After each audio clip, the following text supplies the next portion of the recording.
Once upon a time, there was a young prince named George. Prince George was kind-hearted and intelligent, but he was also painfully weak and timid.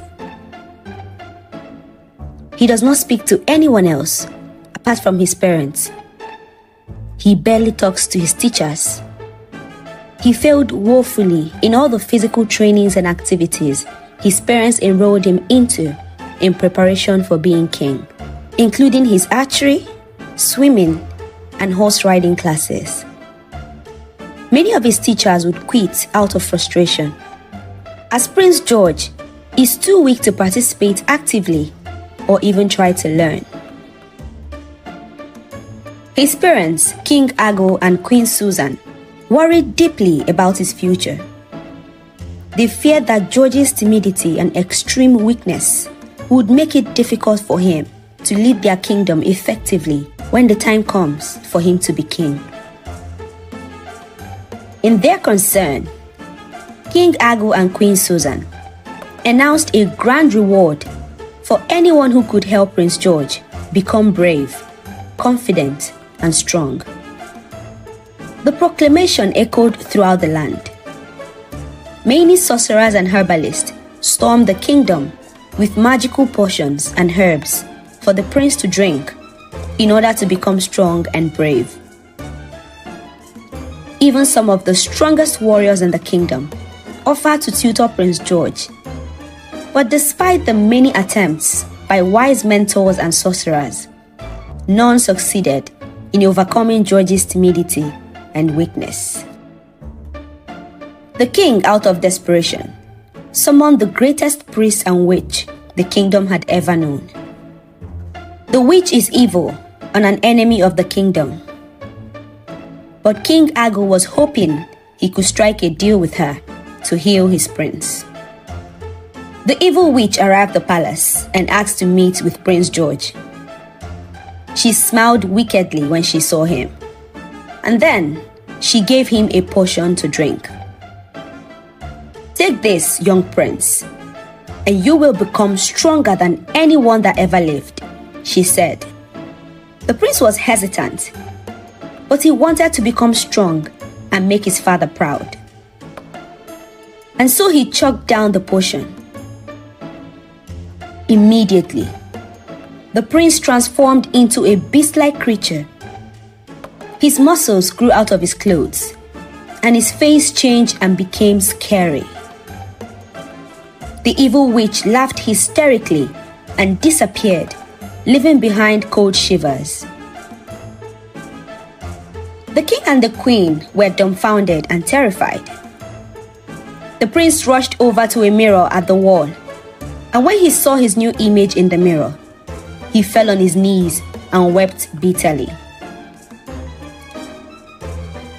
He ran out of the palace into the forest to hide away.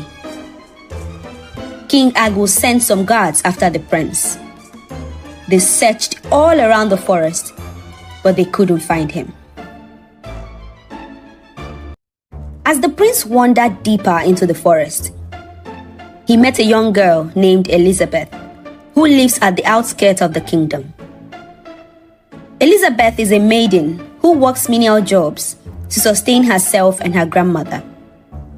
She is also a very brave girl and learned everything she knows from her aged and wise grandmother. She would hunt for bush animals and sell at the village market. She would harvest the produce from people's farms and gets paid for her hard work. She even gathers firewood for people. She is renowned for being industrious. While Prince George was hiding inside a cave in the forest, coincidentally, the cave happens to be where Elizabeth comes to rest after every stressful day. She came into the cave as usual and bumped into a scary-looking man. She screamed in shock and drew out a bow and arrow to shoot at the creature. Prince George fell on his knees, pleading for his life. At that point, Elizabeth realized it was a human. She moved closer to the beastly-looking man and noticed how scared he was. How can he look this huge and beastly and still be scared like a child? She thought to herself. She put down her arrow. I will not hurt you, she said. You can sit back down. Prince George sat back down, still whimpering in fear. Elizabeth felt a strong sense of responsibility and pity for the man.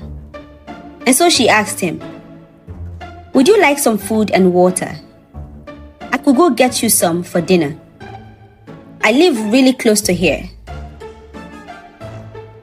Prince George looked up at her and nodded his head in agreement. Elizabeth ran to her house and quickly prepared dinner. She also told her grandmother about the strange-looking man she encountered in the forest, and her grandmother advised her to be careful. She brought food back to the prince, and he hurriedly ate the food till there was nothing left.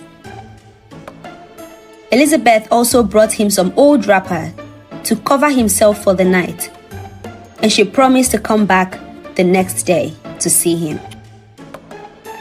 The next day, Elizabeth brought some more food and drinks for the beastly-looking man in the cave. He ate to his fill and thanked her. She realized how dangerous it was for the man to sleep out in the cold inside the cave. And so, she made him an offer. Would you like to come and stay with me and my grandmother? And in return, you can help us with some hard tasks around the house. Prince George thought about it for a while. He cannot return to the palace looking like this, and the cold at night might make him really sick if he continues to sleep inside the cave. He accepted Elizabeth's offer, and they returned to her home together.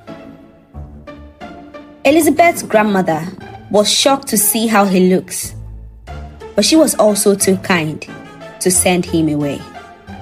The following day, Elizabeth dragged the prince to go hunting with her. I am terrified of the wild, he said in a calm, shaky voice, unbefitting for his looks. You will learn if you stick to me closely, she insisted as she dragged him into the forest. She calmly taught the prince how to set traps for the animals and how to wield a bow and arrow. She also took him with her to the farms where she harvests crop for people. The prince participated, learning closely from Elizabeth.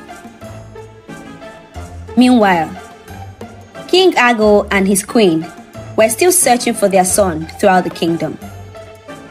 They dispatched guards into the nooks and crannies of the kingdom to find out the whereabouts of their son. The king also put out a bounty for the wicked witch that transformed their son into a beast.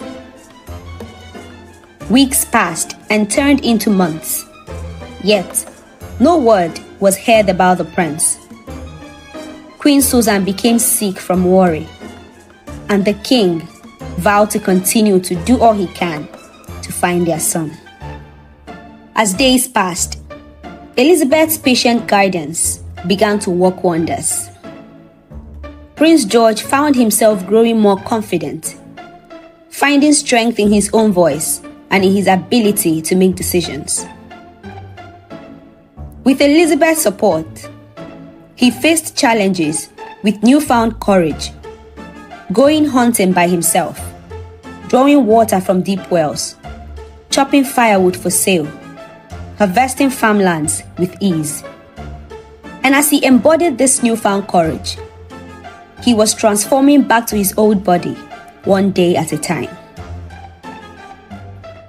One fateful morning, Prince George woke up and realized his body has changed back almost completely. He rushed outside to show his hosts. Elizabeth and her grandmother were shocked and overjoyed to see a handsome young man instead of the beastly-looking man they had taken in.